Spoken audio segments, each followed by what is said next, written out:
is Amy, and we're talking today about reeds. Reeds for floor looms or table looms. Table looms, floor looms. This is very important when you're choosing a different size dent and you need a new reed. Or if you've gotten an old loom, semi-old loom, you need a reed. So there are 3 pointers, and these things I'm going to talk about consistently through this whole process. Weaving width, doesn't matter if it's table loom or floor loom. Second thing is whether your top batten, which is this piece here that actually houses the top of the reed, whether it can move up or down. Second thing is what we call the trough. And the trough is actually the groove, top and bottom, that the reed actually is enclosed in. Those 3 things, okay? Reeds can come in different colors. That does not mean different dents. People think I have a blue reed, it's a 10 dent. Well, this one could be an 8 dent, okay? You have to know what your dent size is, and that is covered in a different topic. Right now we're choosing just the reed for the specific loom or table loom, okay? So first thing we're going to talk about is weaving width. On our website, we actually have weaving width, as you have to choose that first, okay? It does not talk about how big my reed is. Weaving width. The way we get weaving width is get you a tape measure. Preferably the stiff ones are the easiest to maneuver because they are easier. On any loom, your weaving width is in your shafts. It has nothing to do with the beater bar, okay? The shafts. So what you're doing is you're measuring in between from one side to the other side, inside, where your heddles are, okay? That's so important. So on a table loom, you're going to look inside here, okay? Inside. Not this. Not this.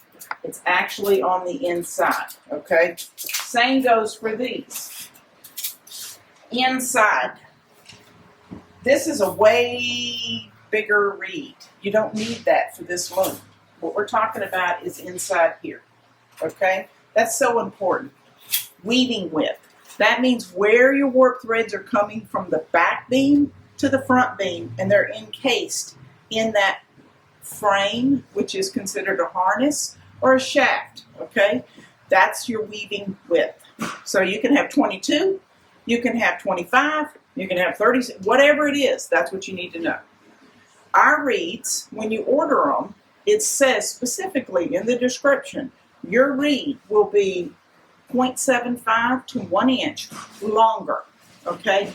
Normally that's great for any loom, okay? It can slide a little bit this way or slide a little bit that way. There is one exception to specific table looms, and we're going to get into that in a minute, whether that trough in there stops, okay? So that's something else we'll cover. First thing you need to know, if you ever call us, I need a reed. We're going to ask you, what is your weaving width? Okay, please know that.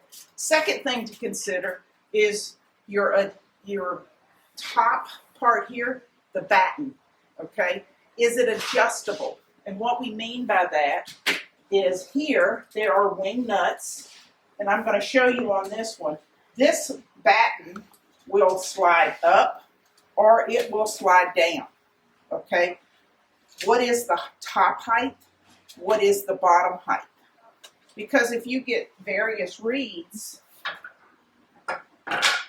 some reeds can be 4.75 tall, or some can be a smidge shorter, okay?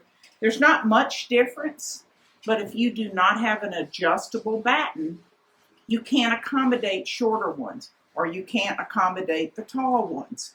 So some looms, older looms, have what we call fixed batten, which means there's a hole screwed all the way through. It can only go one way, okay? That can be problematic because right now we don't have access to different size, specific. They're either 4.75 to 5 inches, okay? Older reeds can be 5 inches, 5 1/4. We don't sell those, okay? So please, weaving width's the first thing. Second thing, do you have an adjustable batten that goes up or down? You must know what's the highest it will go, what's the lowest it'll go. This is so important on table looms, okay?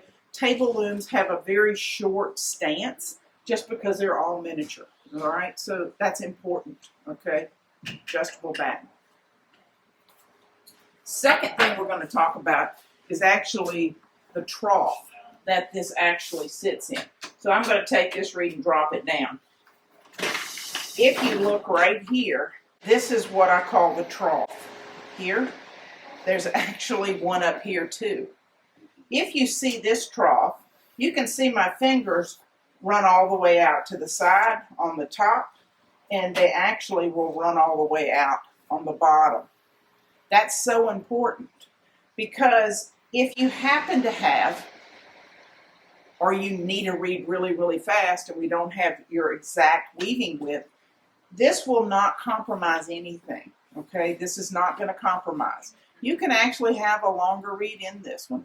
Does it look right? Does it still function? Looking sometimes doesn't matter when you need the project done. So most people will stick with your weaving width and get the correct reed. But if you have multiple looms and you just want to kind of conserve one reed, you can get one that will fit multiple. It will just hang out, okay? We have an example of that. Karen's been working on a project here on the Louette, and if you notice right here, we didn't have the exact reed size, but it didn't matter because it just hangs out a little bit on the side. And so she's still able to weave very well with this. It just, this trough extends all the way out, and so does her reed. And that's fine because she also has an adjustable batten that clamps it down. That's what's most important, okay? Now, Shack makes the foldable looms, which are the Pup Wolf and the Mighty Wolf. This one is quite different, okay? So a lot of people have Shack. So this is why this is really important if you own a Shack, okay? And this I'm talking about Baby Wolf, Mighty Wolf, or the Pup. The bottom trough actually does extend out right here. The top does not. If you look at this one, this is one from the Mighty Wolf. This one has a V groove. It's still a trough, it's just shaped different, okay? Sometimes it will sit funny in it or it feels funny because it's not a curve. But this is a difference in this one. Because they're folding looms, this reed does not go all the way out. And so when you look at this one specifically, this is a trough that runs out. When I put my fingers here, it stops. This post prevents the reed from being any longer. So you have to be real specific about that. Follow the weaving width. Follow that specifically. If your batten is stopped right here, if it doesn't go out, okay? So that's the real three things. Weaving width is so important. If you want to stick with that, stick with that. That's the easiest. Second, does you have an adjustable batten? That's the second thing. Third thing is, does your trough run out? Okay. Sometimes on older looms or specific looms, you will call us and I will ask you, how big is this trough? Is it a 1/2 inch this way, wide, or a 1/2 inch deep? That's another consideration too, if you have old looms. Call us, please. It's much easier to make sure you're getting the correct reed and that you understand that this is, or else we're having to do returns and send them back, okay? So please call us. We don't mind answering questions. We're hoping this video, and we're going to show specific pictures, are going to help everybody understand selecting a reed. Thank you.